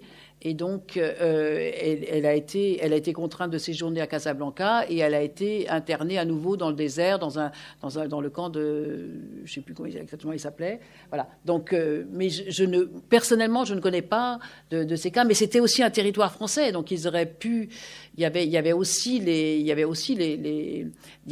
razzias là-bas, d'internement aussi. Donc, je ne sais pas, mais ce serait intéressant si vous avez d'autres d'autres renseignements là-dessus, de les communiquer, parce que je ne connais pas. Il me semble que le germaniste Stéphane Moses a été interné avec sa famille. Interné, pardon, non. Ils sont partis de Berlin à Casablanca et les parents et Stéphane Moses a été interné dans ce même camp, dans le nom m'échappe, mais ils sont partis, comme plusieurs centaines d'autres, directement d'Allemagne au Maroc. Alors maintenant, la raison m'échappe pour laquelle, mais ensuite il est venu. Du coup, lui, Stéphane Moses, a pu acquérir la nationalité française, résidant avec ses parents au Maroc, et a pu ensuite entamer ses brillantes études allemandes à Paris, à l'ENS notamment. Bon, je pense il y a encore une question? Non, je pense qu'on arrive à la fin de cette belle soirée très intéressante. Je remercie tous les participants d'avoir vraiment contribué à cette belle soirée, à découvrir le livre qui nous intéresse et pour lequel je souhaite qu'il y aura beaucoup de lecteurs aussi à Paris et sans doute aussi l'année prochaine lors de la parution en français de ce livre, je pense aux éditions Grasset, je pensais octobre 2019 et je pense, j'imagine qu'on aura sans doute l'occasion d'en parler aussi à cette occasion. Je suis vraiment très heureuse que vous, Peter Graf, vous ayez pu venir ici à Paris et puis qu'on ait pu, grâce à cette soirée, découvrir déjà le livre qui, comme on a su maintenant, qui fait déjà écho en Allemagne. Et comme ça, nous avons pu participer à un débat en Allemagne aussi et le transmettre ici, c'est très bien. Je voulais remercier aussi d'abord Frau Geiser, qui non seulement traduit avec grande élégance, mais qui a aussi lu le texte en allemand. Et je voulais remercier aussi Jean-Philippe Reynaud, qui, comme vous avez entendu, qui parle très bien aussi l'allemand, qui est comédien, qui enseigne au cours Florent et qui a déjà, avec de ses étudiants allemands, dans la classe allemande, produit un spectacle ici. Et je pense, on s'est regardé tout à l'heure, mais je pense la version peut-être du théâtre, de la pièce de théâtre en allemand pourrait être une bonne occasion pour vous aussi, pour éventuellement nous présenter comme pièce de théâtre avec les étudiants, ça, volontiers ici. Alors, il y a encore plein de projets. Et je remercie les deux spécialistes, Anne Saint-Sauveur et Dorothea Bonekamp, de nous avoir vraiment guidés à travers ce texte et de nous avoir apporté des précisions aussi historiques qui allaient bien au-delà du texte. Et un grand merci pour cette soirée. Et je remercie aussi Yasmina Kadi, qui a vraiment beaucoup aidé à mettre en œuvre cette soirée, et aussi Stéphanie Becking, qui est tout au fond, qui également qui fait partie de l'équipe de la Maison Heinrich Heine. Et je pense que c'était pour nous aussi une très belle coopération.